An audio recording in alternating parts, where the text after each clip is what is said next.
So first of all, my name is Ellen, and it is a pleasure for me to introduce Green Steps to you today. You already got a first taste of what we are about. To start, I want to say that I'm very grateful for two things today. One is being part of this forum for promoting sustainability and for bringing hope to a future generation. And secondly, to be able to join this event from Seoul, because I have just come back literally 2 days ago from spending 3 weeks in quarantine in China and a week in lockdown in Shanghai. And so it's a pleasure to be in Seoul today to bring you, give you an understanding of what we are about and trying to do in Korea. We're all about connecting you to nature. So I will talk about a little bit of the holistic education that we provide. It's for our health and it's for the health of our planet. I'll be mentioning some pain points based on which we are giving some solutions. We'll share some activities that we do with you. And then in the end, explain a little bit of what our thoughts are on scaling impact that we believe is very necessary, and how we try and make a difference and encourage everybody to make a difference every day. So imagine a world where people feel nature as a common home and live in peace with each other and the environment.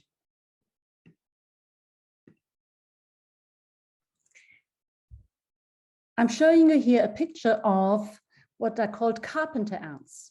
It is an example of contribution and cooperation. These ants, they form part of the Hymenoptera, which is and within this order, they are social insects, and ants are some of them. They are also bees and wasps would be other examples. Now, what is fascinating about them is that these ants, as you can see on the picture, they pass a fluid from mouth to mouth. They have actually two stomachs, one for digesting their own food and another social stomach that comes before it. And they use the stomach to store fluids that they will then share with other ants in their colony. They do this to store food, to prepare them to grow, and to allow certain ants in their colony to live longer. Research suggests that these colonies act as a single creature known as superorganism, even though they're composed of many individuals. So I want to leave this thought with you. A small insect like this can give us such a great example of contribution and cooperation and sacrificing for the greater good. And we can learn a lot from nature. This is the first thought I would like to share with you.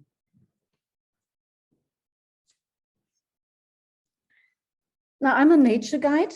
I've been trained with Green Steps in Shanghai. And essentially, it's not important really my academic background, but more the fact that I love nature. I particularly love plants. And I practice and promote healthy eating habits and also attach importance to the power of mindfulness. I feel very passionate about deeper learning outdoors. And I would love to set up a startup business, Green Steps in Seoul. So we are a team of international professional nature guides active between Asia and Europe. We use the outdoors to design and facilitate nature-based learning experiences that increase respect and understanding of Mother Earth. And we do this because we believe that we need to transform the way we learn about the environment to improve our relationship with it and with each other. By nurturing the curiosity and stewardship in the younger generation, we contribute to unfold the potential of young and compassionate change makers that are prepared for the challenges of the 21st century.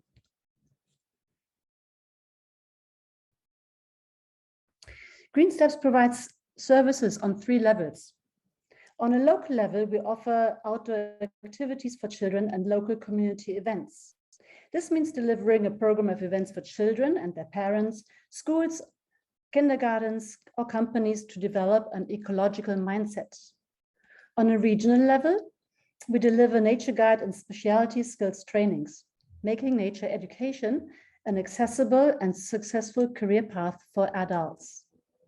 On a global level, we drive the technical development of a non-profit platform we call the ARC that makes environmental education easy for everyone, everywhere. A lack of spending enough time in nature can generate emotional, intellectual, and health problems, resulting in issues such as attention and mood disorders, high stress, low immunity, obesity, learning difficulties, and low environmental awareness. Nature deficit disorder is a common reality all around the planet. The solution to this problem is, however, simple. We need more time outdoors. Our mission at Green Steps is to connect people with nature.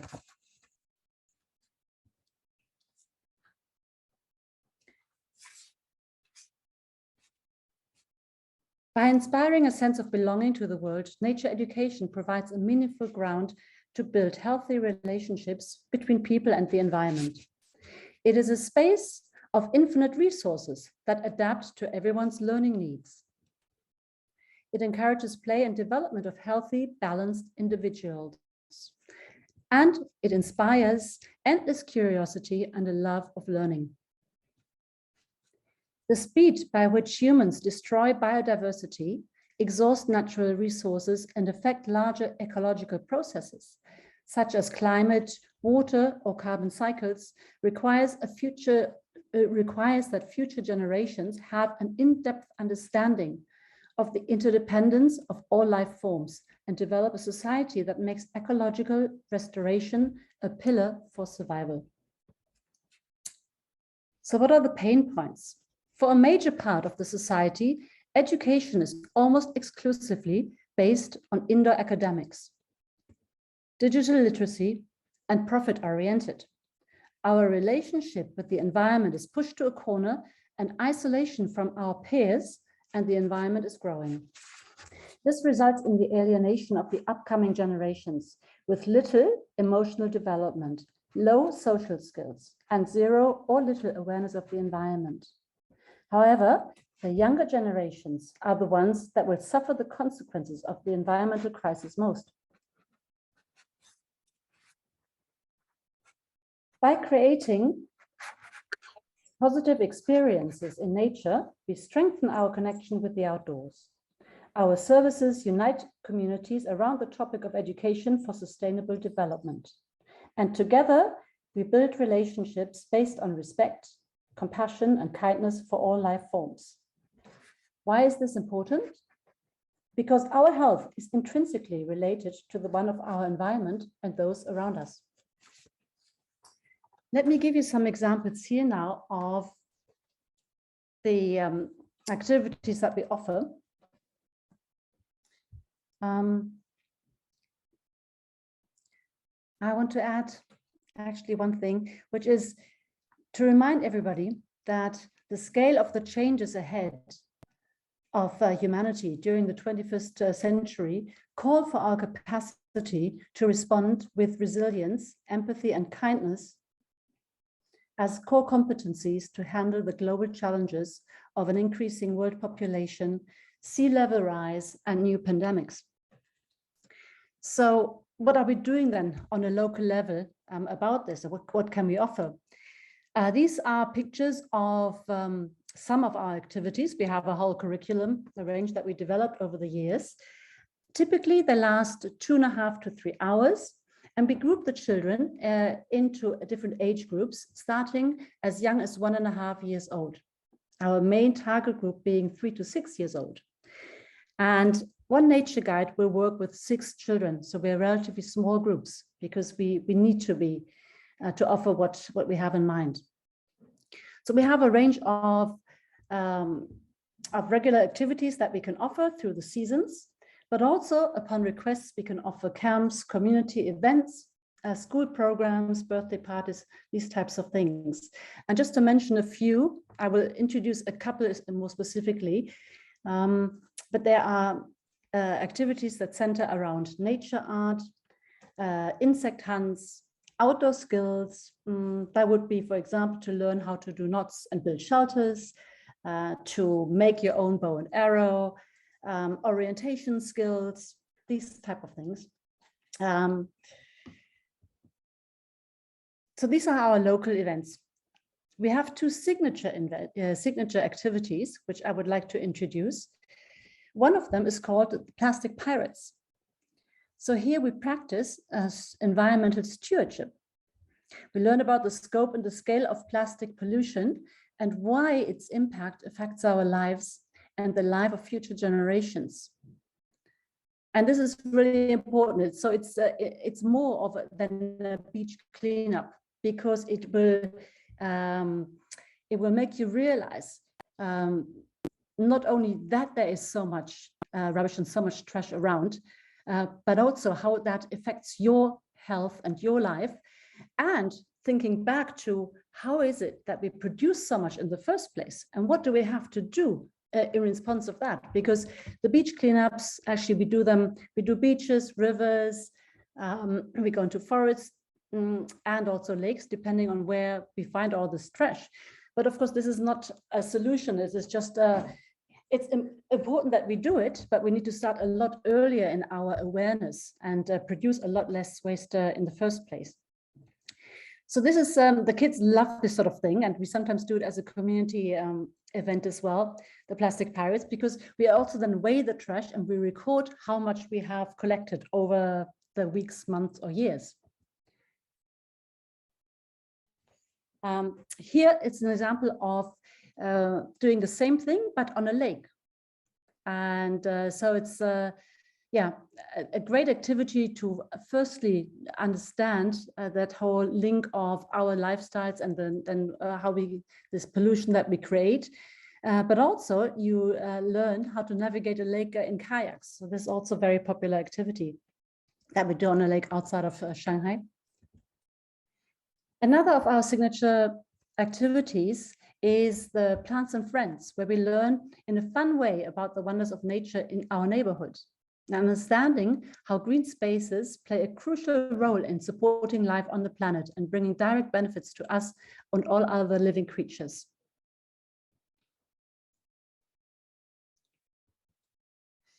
Other than local, then we have this regional service where we provide nature guide trainings and specialist skills. The trainings we offer for individuals, but also for organizations, could be for kindergartens, for schools, and giving people an opportunity to pursue a career in environmental or outdoor education. So then on the third level, we had the local and regional. On the global level, we provide an open source platform that is also for best practices sharing. It's an event booking form, and also we collect what is called impact points. I will explain that in a little bit more detail later on. We do this, have a website, and this is what we call the ARC, this open source platform, to maximize our impact. Because doing the activities is fantastic on a local level, but we feel it is not enough. And whilst we are all about experiential learning, we do use technological potential to maximize this impact. So we use nature to us, nature is a classroom or a playground, a laboratory, and often the teacher as well, to develop our full potential as human beings.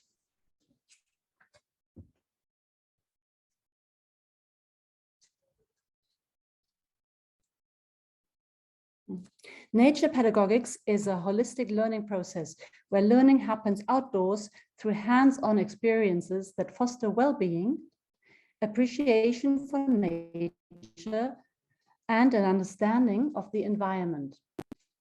So we provide multisensorial experiences to connect with what's around you based on your own interest and need.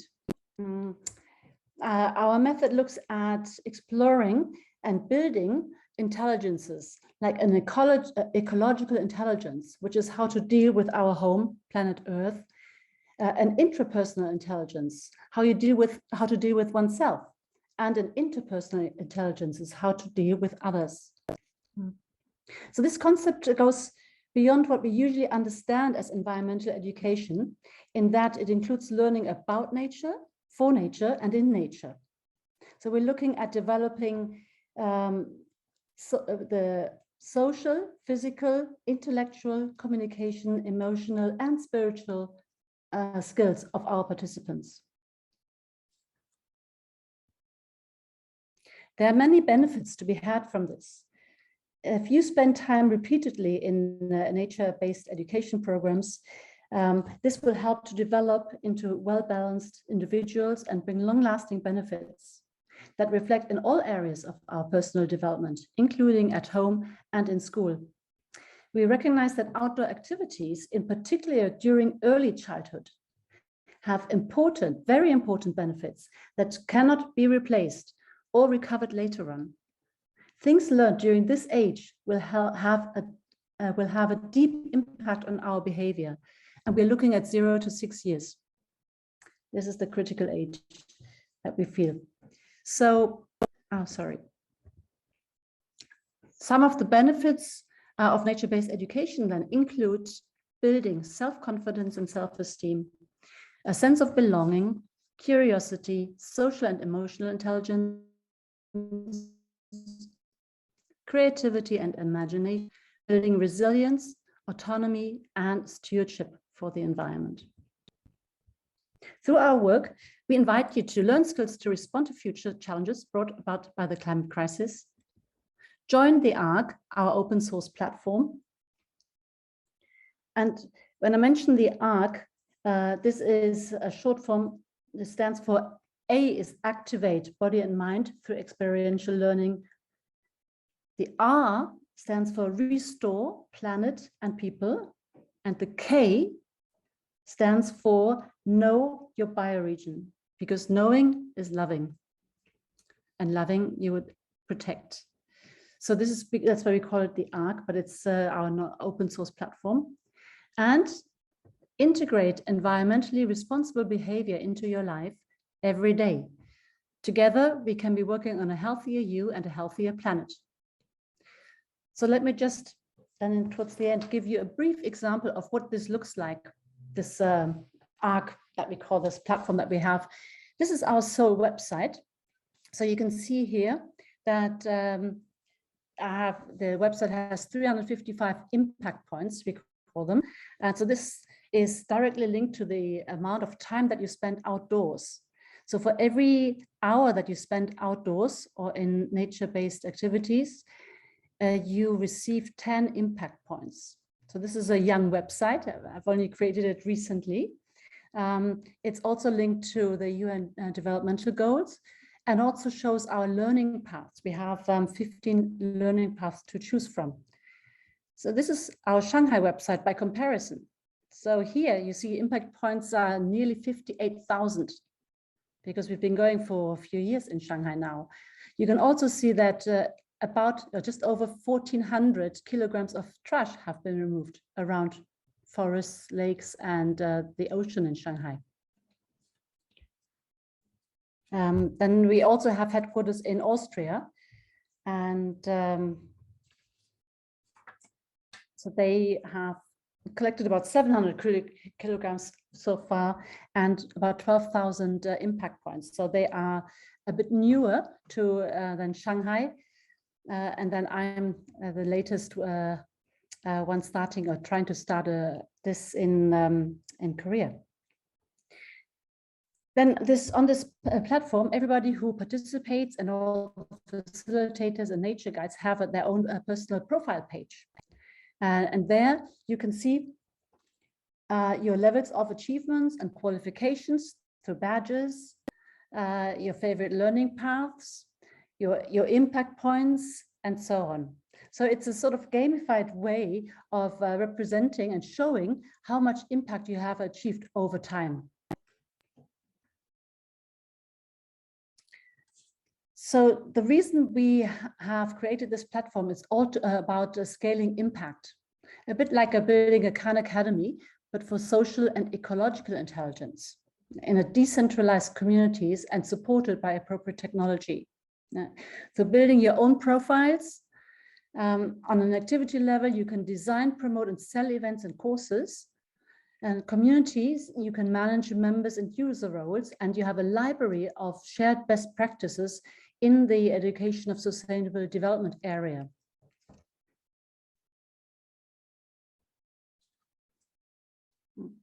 So the idea is that because we feel that the education for sustainable development is in a sort of a bottleneck, there's a need for sharing knowledge that can solve the climate crisis. Yet established organizations have not found an organizational metastructure to collaborate productively and with required impact beyond national borders. And that is what we are hoping to do through our our open source platform. So this is what it looks like. And I would like to invite you to scan the QR code if you're interested, or visit us on the website. The good news is that it is now also available in Korean, and we're working at making the full website Korean. We've already made a start. A lot of the user interfaces are already in Korean.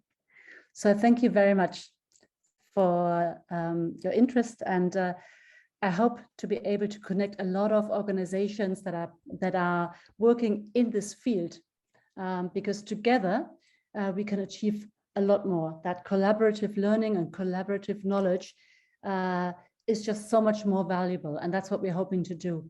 Connect many people as we can in Korea who work in this field. Thank you very much. Yeah, thank you, Ellen. I would love to join the Plastic Pirates. This is my favorite one, really. And who would like to join too, please give us a message. We go together. And yeah, thank you very much for this presentation. It's a little bit different than